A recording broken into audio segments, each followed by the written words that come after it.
जम्मू कश्मीर के डोडा जिले में भारी बारिश ने कहर बरपा दिया है। बीते 24 घंटे से जारी बारिश के बीच बादल फटने से अचानक फ्लैश फ्लड आ गया, जिसमें कम से कम 4 लोगों की मौत हो गई और कई घरों व संपत्तियों को भारी नुकसान पहुंचा। जिला प्रशासन के एक वरिष्ठ अधिकारी के अनुसार 2 लोगों की मौत उनके मकान के ढह जाने से हुई, जबकि 2 अन्य लोग बाढ़ की चपेट में आ गए। 3-4 दिन से बारिश जो है लगातार पड़ रही है और कल रात से तो बारिश बहुत ही तेज़ी से पड़ रही है।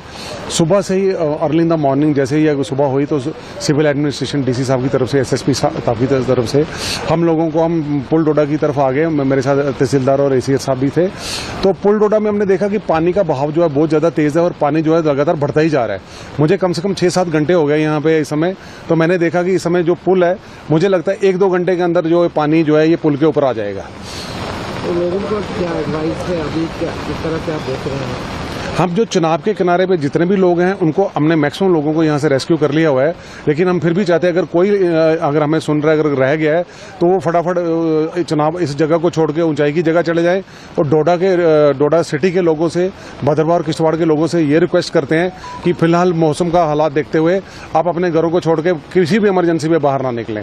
और अगर किसी तरह की आपको इमरजेंसी पड़ जाती है, हमारे कंट्रोल रूम के द्वारा हमारे नंबर सबके शेयर कर दिए हुए, पुलिस के नंबर, सिविल एडमिनिस्ट्रेशन के नंबर आपके साथ शेयर किए हुए हैं। आप कोई भी संकोच के बिना आप हमें कॉल कर सकते हैं। सर, अभी कितनी फैमिली आपने यहाँ पे रेस्क्यू की है और नेशनल हाईवे का क्या हाल है? हमने कम से कम 10 से 12 फैमिलीज जो हैं पुल डोडा वाली साइड से रेस्क्यू करके ऊंचाई की तरफ ले गए हुए हैं। तो उनका सामान भी, कुछ जो जरूरी सामान था वो भी ऊपर तक की तरफ पहुंचाया है। और साथ में इस समय जो जिस तरह की लगातार ऊपर से पत्थर गिर रहे हैं, तो नेशनल हाईवे पे इस समय हम लोगों से ये रिक्वेस्ट करते हैं कि किसी तरह से भी गाड़ी लेके ना आए यहाँ पे। कोई स्लाइड आई नहीं? अभी फिलहाल ठाठरी के पास कहीं किसी जगह पे स्लाइड आई हुई है, लेकिन अभी पूरी तरह से कन्फर्म नहीं, लेकिन ट्रैफिक को हमने रोक लिया हुआ है चारों तरफ से। प्रवर्तन निदेशालय ने मंगलवार को आम आदमी पार्टी के नेता और दिल्ली के पूर्व मंत्री सौरभ भारद्वाज के घर समेत 13 स्थानों पर छापेमारी की। ये कार्रवाई अस्पताल निर्माण घोटाले से जुड़ी बताई जा रही है और दिल्ली एनसीआर के विभिन्न इलाकों में की गई। वहीं इस पर राजनीतिक प्रतिक्रियाओं का दौर शुरू हो गया है। आप संयोजक अरविंद केजरीवाल ने कहा कि आप इस तरह की रेडों से डरने वाला नहीं है। दिल्ली के पूर्व मुख्यमंत्री और आप संयोजक अरविंद केजरीवाल ने इस कार्रवाई को मोदी सरकार का एजेंसियों का दुरुपयोग बताया। उन्होंने कहा कि सौरभ भारद्वाज के घर ईडी की रेड मोदी सरकार द्वारा एजेंसी के दुरुपयोग का एक और मामला है। चल रहा है, क्या कहेंगे मनीष जी? सौरभ भारद्वाज जी के घर पर जो ईडी का रेड चल रहा है, उसके पीछे केवल एकमात्र कारण है कि कल देश में प्रधानमंत्री जी की डिग्री को लेके एक बहुत बड़ा खुलासा हो गया। देश के सामने आ गया कि प्रधानमंत्री जी की डिग्री झूठी है। देश के सामने आ गया कि प्रधानमंत्री जी ने डिग्री को लेके झूठ बोला, भारतीय जनता पार्टी ने प्रधानमंत्री जी की डिग्री को लेके झूठ बोला। तो अब इस फजीहत से ध्यान कैसे भटकाया जाए? चलो किसी के यहाँ रेड कर देते हैं।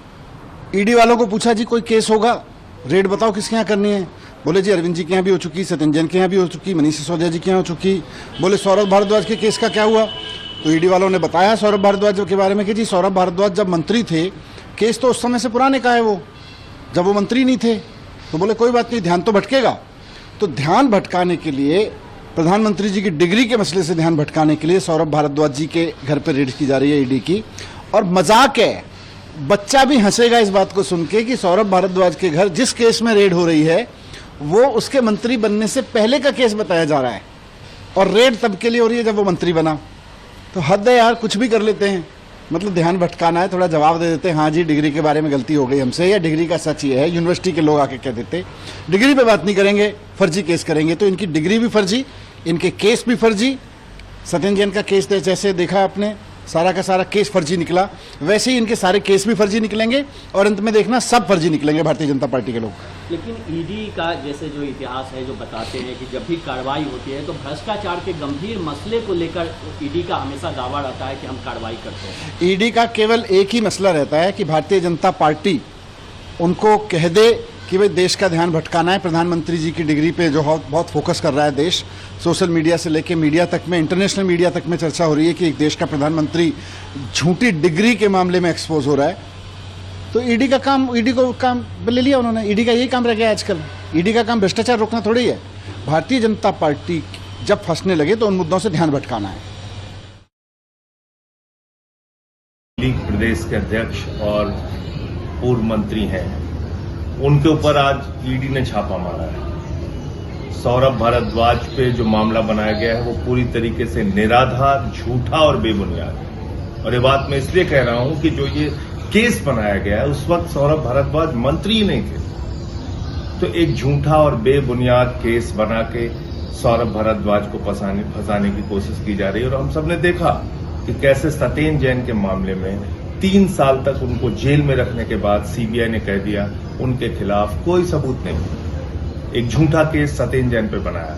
आम आदमी पार्टी के नेताओं पे लगातार झूठे केस बना बना के उनको जेल में डालना भारतीय जनता पार्टी मोदी सरकार की एक नीति बन गई है, एक उनका रवैया बन गया है, हमको दबाने के लिए, हमको झुकाने के लिए। और ये सब कुछ आज क्यों हो रहा है अचानक? क्यों सौरभ भारद्वाज के घर पे आज छापा मार दिया गया? क्योंकि खबर बदलनी है, मुद्दा बदलना है। मुद्दा कल से क्या चल रहा था? मोदी जी की फर्जी डिग्री। मोदी जी की फर्जी डिग्री के ऊपर चर्चा देश में ना हो, इसलिए आज ये ईडी का छापा मार दिया गया। तो मुझे लगता है कि आम आदमी पार्टी के नेताओं के बारे में, उनकी ईमानदारी के बारे में, सच्चाई के बारे में पूरा देश जान चुका है। और इस तरह से झूठे मुकदमे बना के आप उनको परेशान नहीं कर सकते, झुका नहीं सकते, रोक नहीं सकते। ऐसी तमाम कोशिशें चाहे वो मोदी कर लें, अमित शाह कर लें, बीजेपी कर ले, वो कामयाब होने वाली नहीं। जय हिंद। दिल्ली के सुभाष नगर ऑटो मार्केट में आज नगर निगम एमसीडी ने अवैध अतिक्रमण के खिलाफ बड़ी कार्रवाई की। सुबह से ही निगम की टीम बुलडोजर और गाड़ियों के साथ मौके पर पहुंची और सड़क तक फैले रैंप, दुकानों के बाहर बने टीन शेड और बड़े बड़े बिलबोर्ड को तोड़ दिया। कार्रवाई के दौरान निगम टीम के साथ लोकल पुलिस बल भी मौजूद रहा। हालांकि उनकी संख्या मामूली थी, इस वजह से जब कुछ दुकानदारों ने विरोध जताने की कोशिश की तो मौके पर हंगामे जैसे हालात बन गए। निगम के बुलडोजर ने पहले सड़क तक फैले रैंप को निशाना बनाया, फिर दुकानों के बाहर लगे टीन और विज्ञापन बोर्ड को तोड़ा गया। निगम की ट्रक गाड़ियां बुलडोजर के पीछे पीछे चल रही थी और गिरा हुआ मलबा तुरंत उठाया जा रहा था ताकि सड़क पर आवाजाही प्रभावित ना हो। कार्रवाई को देखते ही आसपास के दुकानदारों में हड़कंप मच गया। कई लोग अपने अपने दुकानों के सामने लगे बोर्ड और ढांचे को खुद ही हटाने लगे ताकि उनका नुकसान कम से कम हो।